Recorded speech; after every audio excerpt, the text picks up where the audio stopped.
Bem-vindos a mais um relato verdadeiro, verdadeiramente documentado. Desta vez, o documento não estava em uma gaveta mofada, mas costurado no forro de um gibão de couro que pertenceu a um homem que morreu 3 vezes antes de ser enterrado. A tinta é feita de pau-brasil. O carimbo, esse veio de uma época em que a justiça era feita no fio da espada e não no clique do mouse. Antes de começarmos, de onde você nos ouve? Se estiver no litoral, cuidado com a brisa. Às vezes ela traz vozes que não são do mar. Se estiver no interior, certifique-se de que o trinco da porta está bem passado. Alguns segredos de família têm o hábito de entrar sem bater. O nosso relato de hoje retrocede no tempo e nos joga em Salvador, no ano de 1603. Salvador ainda era mais promessa do que cidade. O cheiro de sal e açúcar competia com o de madeira úmida e febre. Caravelas iam e vinham como quem testa a própria sorte. A coroa fingia controle, a igreja fingia certeza e a terra fingia estabilidade. Naquele tempo, a morte era uma vizinha barulhenta. A malária levou o último herdeiro conhecido da casa dos Mendes, Porfírio, em apenas 3 dias. 3 dias não são suficientes para organizar uma vida. São suficientes apenas para organizar papéis. Sua viúva, Isabel Mendonça, viu-se guardiã de um segredo que não podia carregar sozinha. Um frasco antigo e uma tradição que exigia o sangue da família para conter certas anomalias. Desesperada e sem herdeiros, Isabel viu o fim da linhagem bater à sua porta. Mas o destino tem um senso de humor peculiar.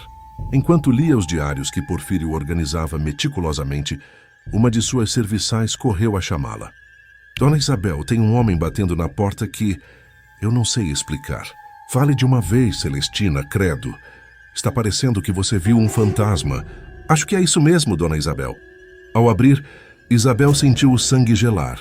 Era a cara chapada de Porfírio. Seu nome era Cândido. O homem viera de Recife. Contou que sua mãe se apaixonara por um senhor da Bahia, de passagem, que a deixou com um presente de 9 meses e sem sobrenome. Crescera em Olinda trabalhando no comércio e, após envolver-se com os holandeses, fugira para Salvador buscando refúgio. Na taverna onde pousara, disseram que ele era a imagem viva de um nobre local.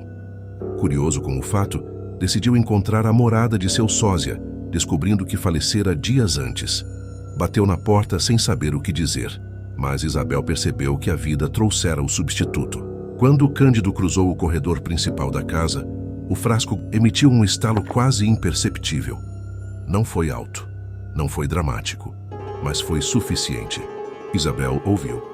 Cândido também. Nenhum comentou. Cândido, disse ela. O pai de Porfírio era mesmo um mulherengo. Você será o substituto da tradição. Providenciarei novos documentos. E, por favor, não faça perguntas demais. A vida é complicada e a família Mendes é mais ainda. Muito boa tarde, compadre. Mas que coisa! Acredita que multaram meu caminhão por excesso de carga? Você vai mesmo contar essa piada de novo? Não lembrava que já tinha soltado a da carona pra sogra. Mas então, vai lá pegar um café que eu assumo o resto dessa encrenca. Pois é, Valdir. Estou mesmo precisando de um café. Segue pra mim. Pode deixar. Onde estava? Aqui está. Os estudos de Cândido.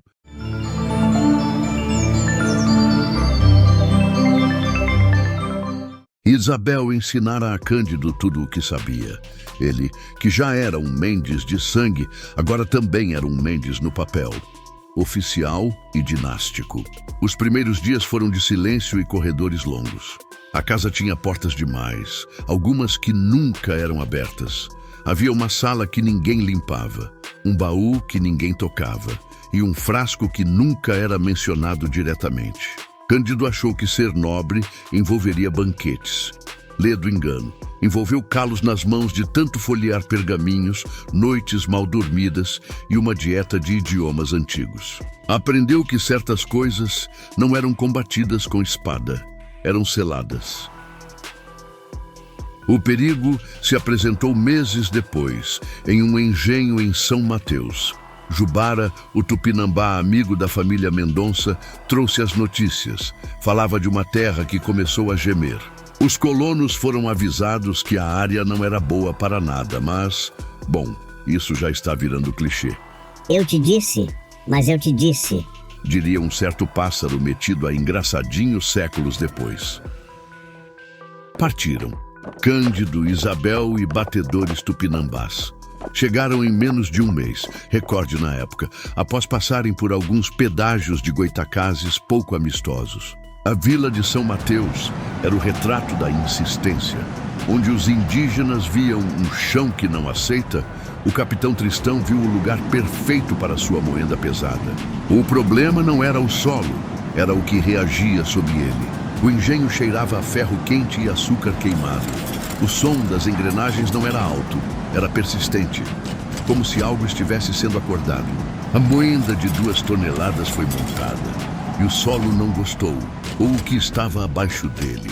O engenho estava parado, não por falta de braços, mas por falta de chão. A moenda estava inclinada. O eixo de ferro, que deveria pesar quintais, estava tentando subir.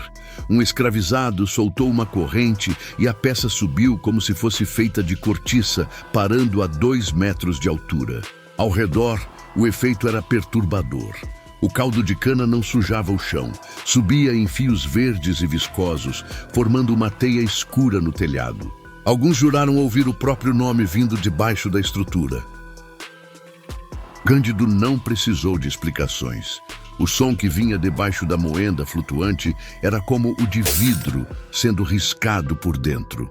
Isabel observou o cunhado entrar na zona onde a poeira não assentava. Cândido parou sob a engrenagem suspensa, o peso do corpo oscilando, as botas mal tocando as tábuas. Ele retirou o frasco. O que aconteceu nos minutos seguintes ficou guardado entre o cheiro de cana azeda e um silêncio que parecia ajuste, não ausência. Quando saiu, segurava o frasco, agora cheio de um líquido negro e viscoso. Deu certo. É verdade mesmo. O ritual funciona. A moenda se assentou. O que flutuava seguiu o caminho natural, para baixo. Tristão tentou entender, mas eles apenas disseram que um erro primordial fora corrigido. Ele ainda tentou oferecer ouro, açúcar e até uma sesmaria para que Cândido ficasse e garantisse que a moenda não tentasse voar novamente. Mas os Mendes não são conhecidos pela cordialidade. São conhecidos pela pressa em guardar o que capturam. Quanto a isso, não se preocupe, capitão, declarou Isabel. Esta área está descontaminada. Ah, o quê? Limpa. Tenha um bom dia, senhor. E pegaram estrada. No caminho de volta para Salvador, Isabel Mendonça estava mais pesada, não apenas pelo frasco agora preenchido, mas pelas decisões que começavam a se acumular. Sob a proteção dos tupinambás, ela observava Cândido e pensava: esse rapaz tem o sangue, mas não tem o método.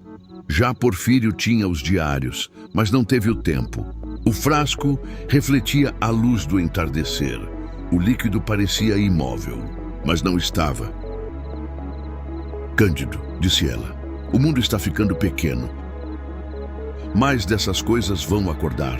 Um homem sozinho é apenas um alvo. Precisamos de uma fortaleza de conhecimento.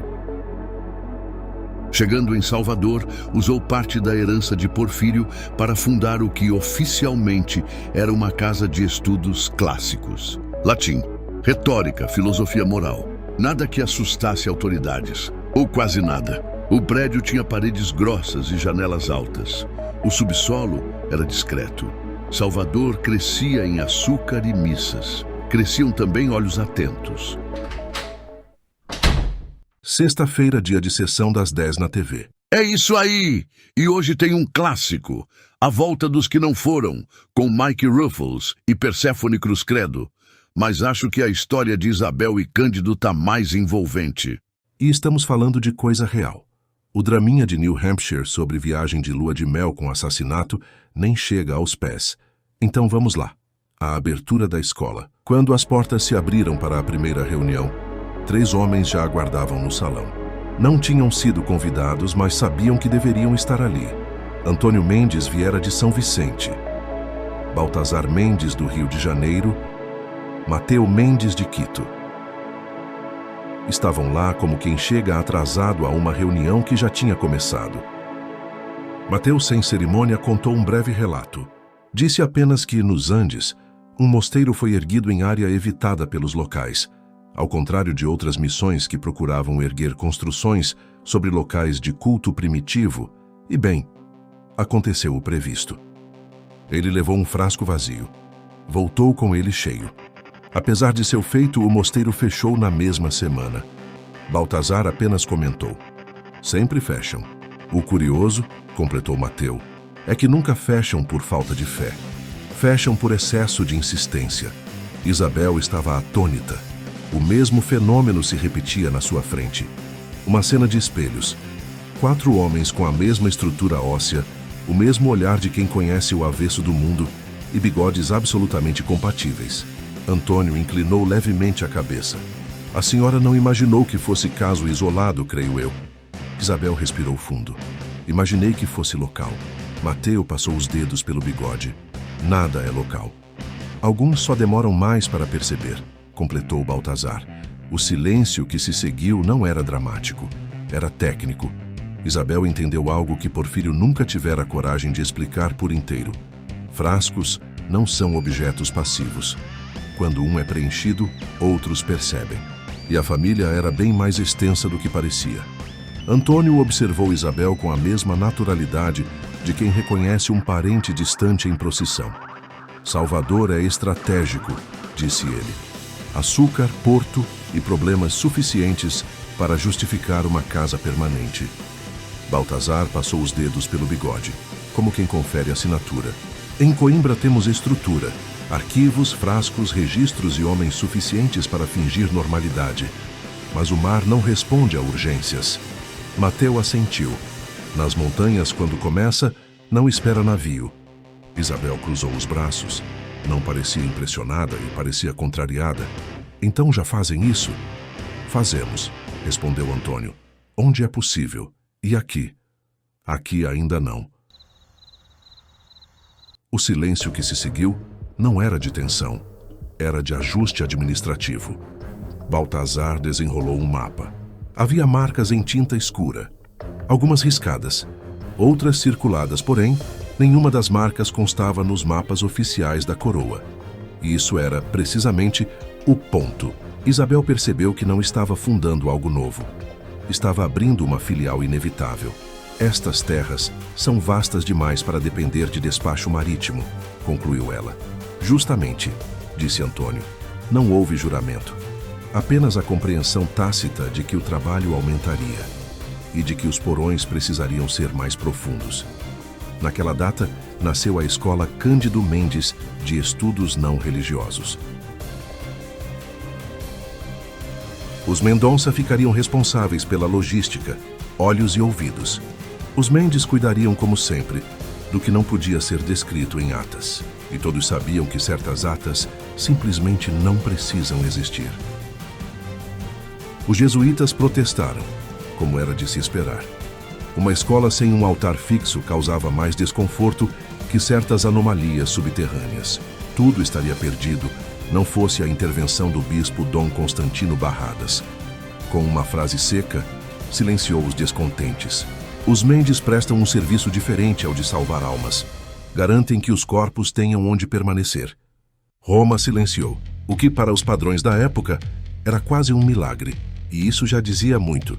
Naquela noite, os 4 permaneceram em silêncio por mais tempo do que qualquer sermão poderia exigir. Do lado de fora, Salvador seguia sua rotina de açúcar, comércio e missas. Ninguém imaginava que decisões tomadas em uma sala sem altar influenciariam o destino de um território que ainda nem tinha nome definitivo. E, como sempre, os que sabiam falavam pouco.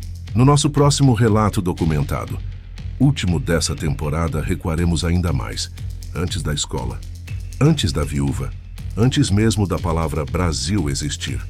Voltaremos ao ano de 1500, a um infante curioso, a uma rota acidental e a um continente que talvez não tenha sido tão inesperado quanto dizem. Porque toda tradição começa com um encontro, e alguns encontros já estavam marcados. Agora eu preciso ir. Mas ainda faltam horas para a sessão das 10. A Marcinha quer o carro. Ah, entendi. Se tem uma coisa que nem os Mendes conseguem conter, é adolescente com acesso à chave em plena sexta. Justamente, compadre. Então é isso, pessoal. Até breve. Mais 15 dias e vocês descobrirão que coincidências não existem. Até lá, pessoal!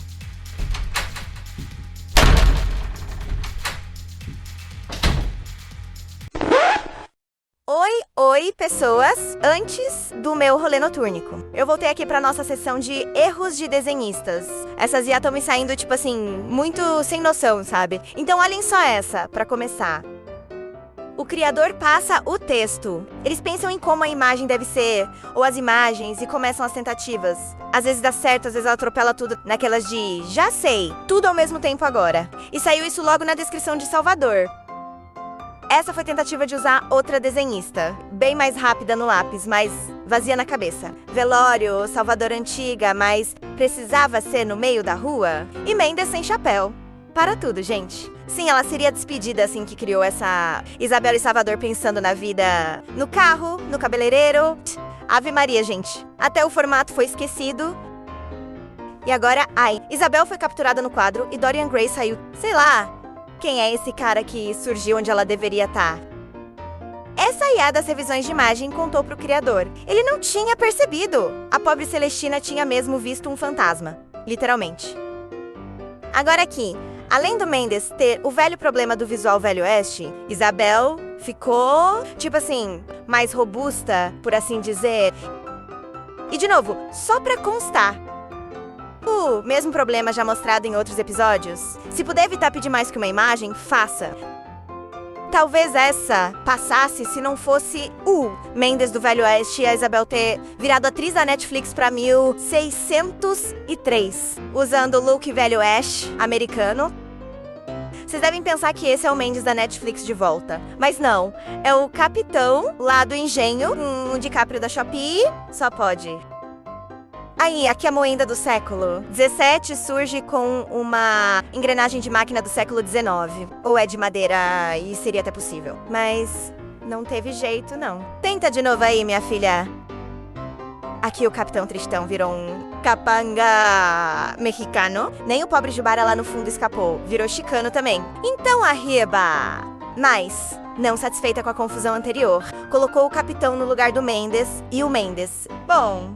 não sei se é ele, mas olha que coisa boa. O Jubara saiu certinho, outra tentativa. Agora o capitão virou aquele ator da Netflix novamente. Misericórdia. Aqui... Bom, acho que foi tentativa de storyboard cinematográfico. O texto completo do trecho foi enviado e, em vez de discutir, ela saiu desenhando. E cenas cinematográficas de sol se pondo... mas em todas as posições ao mesmo tempo. Olha pro norte. Olha pro sul. Não importa. Lá atrás tem aquele céu de Hollywood. Menos, né? Ou vai pra um lado ou vai pro outro, gente. Talvez o Mendes quisesse falar algo com os tupinambás, quem sabe. Mas ficou estranho. Olha o nosso intruso da Netflix de novo, substituindo o Mendes. Devia estar de olho na Isabel. Mas que safado. Preciso repetir. De novo ele, ou alguém parecido, direto do século XIX do Tennessee. Pra Salvador de 1603. Jesus amado! Fala a verdade, esse aí queria mesmo participar da história. E ainda quis fazer discurso de... sei lá, alguma coisa aí. Esse seria o Mateo, nos Andes. Rosto errado. Roupa errada. Pose. Adivinha? Pois é, errada também. Acho que todos vocês perceberam que os Mendes sempre usam chapéus. Por alguma razão, a desenhista foi ignorar isso no fim do segundo tempo. E ainda com feições diferentes. Hello, Netflix again, mas de vilões, não os bonitinhos. Ai, credo, agora colocou os chapéus e melhorou os rostos. Mas o figurino voltou pro século XIX. Ou se adiantou pra lá, vai saber. Aqui é um print para conhecimento do jeito que a desenhista trata o pedido. Vou traduzir para vocês... Corrigindo a imagem solicitada pelo usuário com ajustes. O usuário parece infeliz com a imagem gerada, particularmente com o personagem Tristão, que saiu parecendo demais com o Sr. Netflix. Vou consertar isso editando a imagem anterior, transformando Tristão em um capitão colonial mais rústico, como o usuário provavelmente pretendia. E, finalmente, um errinho menor, já usando a inteligência artificial mais avançada, que só trocou o alvo da bronca do bispo. Em vez dos jesuítas, sobrou para o Mendes e para Isabel. Por incrível que parível, a fase final quase não teve erros dignos de aparecer aqui. Talvez se o criador tivesse usado esse modo mais avançado desde o início, as coisas seriam diferentes. Mas então, é isso, gente. Agora vou pegar a nave do Dad. Porque se tem uma coisa nada a ver, é ficar vendo filme na televisão em plena sexta-feira. Tchau, povo! E daqui 15 dias, já sabem, próximo e último capítulo. Beijos, fui!